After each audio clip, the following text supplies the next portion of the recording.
Hi, Julia. How are you? Good, Aisha. It's fun to see friends in this context. I know. I feel like we've been talking about these topics since forever through Out of Pocket. So we're really happy to have you on our podcast.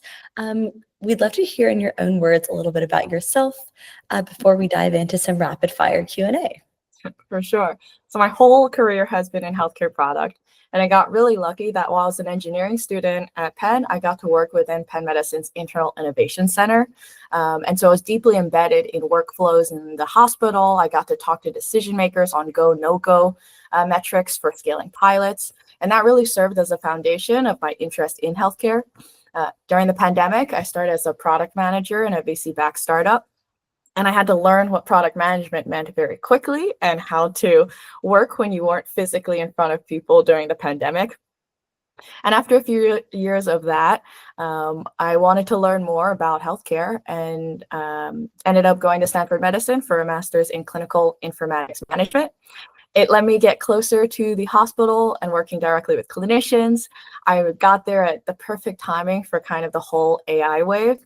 And I thought a lot about just how good products die all the time. And I think this is something that's hard for product managers to think about, but especially in healthcare, where there's regulatory context and a lot of distributed decision makers across really complex health system ecosystems, and then even more broadly of just how hard it is to find good information on healthcare benchmarks during the selling process. I think that's how Out of Pocket has really shaped my views of the industry, health tech nerds, newsletters, just trying to find tactical implementation information has been a lot of my shape to how I learn about healthcare. And so I spend a lot of time and sign up for a lot of random webinars and Slack group events just to talk with other people that have had their own lessons learned from actual implementation of new technologies. Well, we definitely hear you with that. At Turmeric, we work with hospitals in 5 different countries. So a lot of these pain points resonate. Mm, Let's dive right in. So the first question that we have for you, really, as you mentioned, you started your work, dove straight right into PM. So I guess that's actually where we'll start as our first question. yeah. You've worked with both startups and major health systems. How have you seen business models shape product decisions differently between those environments? Because we, as a startup, work with these huge health systems. So it's something we see every day, but I'm curious, what are the biggest differences? I think it's because there's also a proximity bias of health systems seeing their frontline workers and their users implement technology. That ends up being high level focus on usability.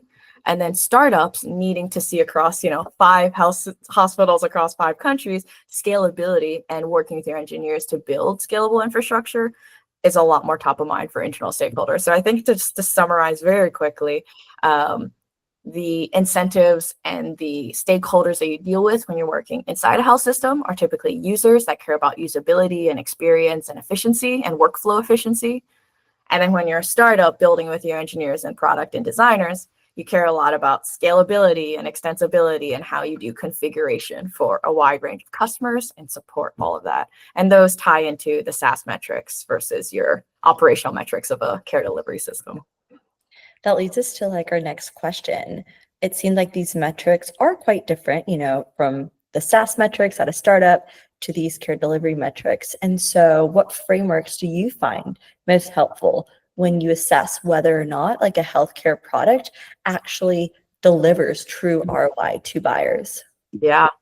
Great question. And I'm going to caveat this with a lot of what I've seen is that 0 to 1 messy stage where it's not a rinse and repeat, like this is what we know works. And so what I'm looking for is often these leading indicators for value that feel directionally true and are something you can iterate with and learn from, rather than I think a lot of larger companies or potentially more regulatory based, like FDA cleared products need claims data and medical outcomes there that take a much longer validation cycle. And so I've always been in these early hacky, like, do key decision makers feel the intuition that it's getting better, and what can we use as a leading indicator proxy for value and try to capture that with different signals that are more clinical or operational or financial downstream. But honestly, like having innovation funding and a little bit of breathing room in the beginning and the non-dilutive funds, I think is how a lot of health system innovation gets early traction, is just testing things out. And then from startups, I think the R&D is the same thing, where you have a little bit of breathing room to try to test things with early pilot users and beta users before you need to go do a commercial sale off of a ROI model that you set your money behind and your intention behind. So yeah, just looking for leading indicators that make sense in that context. And I love how you kind of separate to the 0 to 1. And oftentimes, as you mentioned, this sort of innovation R&D funding can really help there. But as startups graduate past that 0 to 1 stage, what's your suggestion? How should we be approaching prioritizing certain things on our roadmaps when the stakeholder goals, such as you mentioned, clinical, operational, and financial, can be in tension? Thinking about my own context of I can influence product and business strategy, but I haven't been in that role where I fully set it.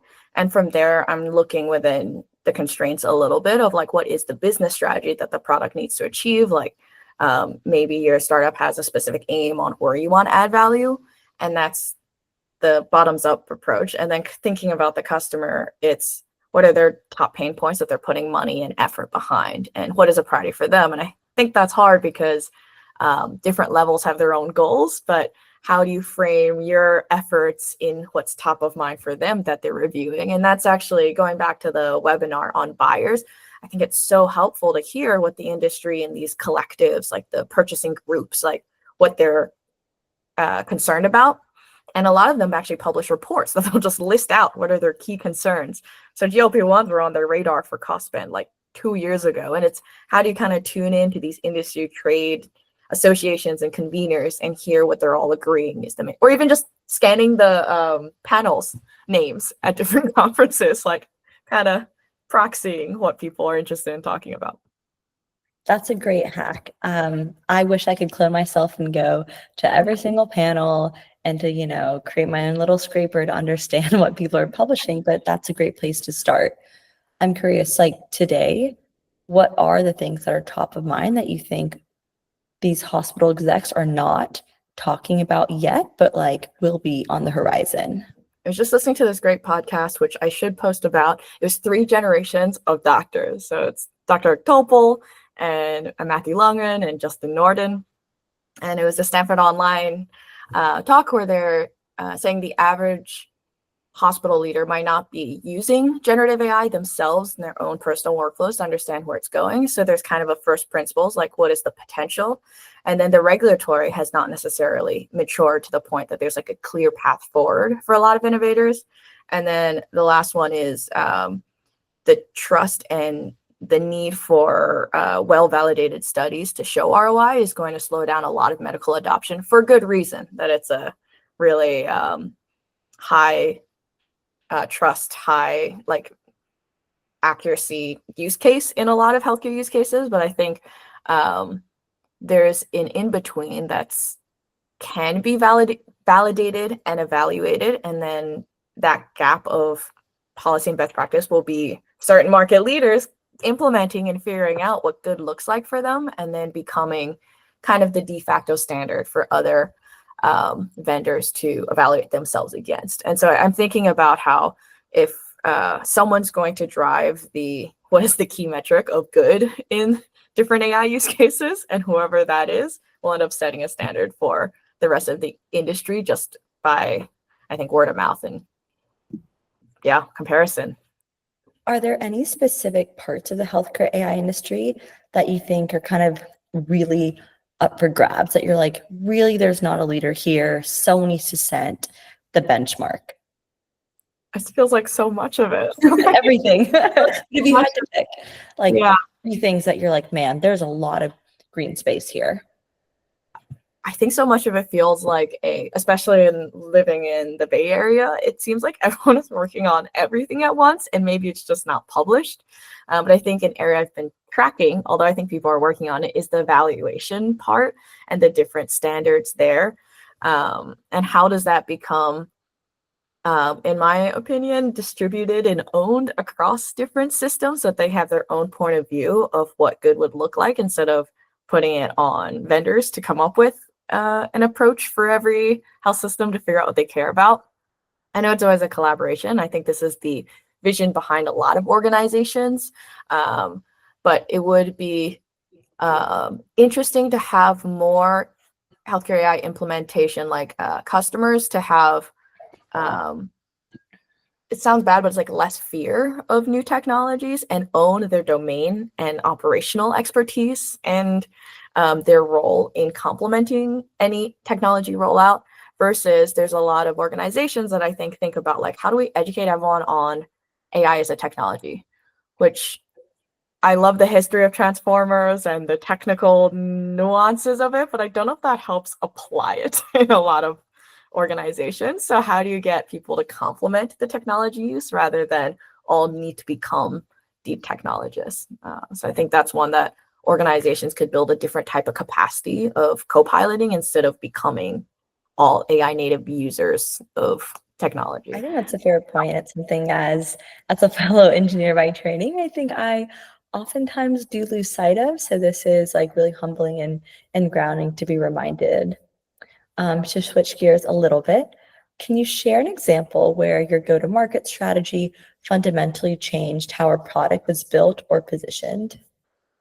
Working on nurse staffing and scheduling solutions and how different it was to pitch it to day shift nurses around all the features and swap shifts versus night shift nurses, where it's more of a fairness play. And part of that is historical precedence, choosing the right time frame when people are allowed to start choosing their schedules is often a fixed point, and it disadvantages either day shift or night shift because they have very different sleeping schedules. And there's also a different culture when you're in the hospital overnight than when you're during day shift. So I think the framing of how I talked about the different features changed when I was working with night shift nurses versus the day shift. So knowing the context of implementation of the same product. Yeah.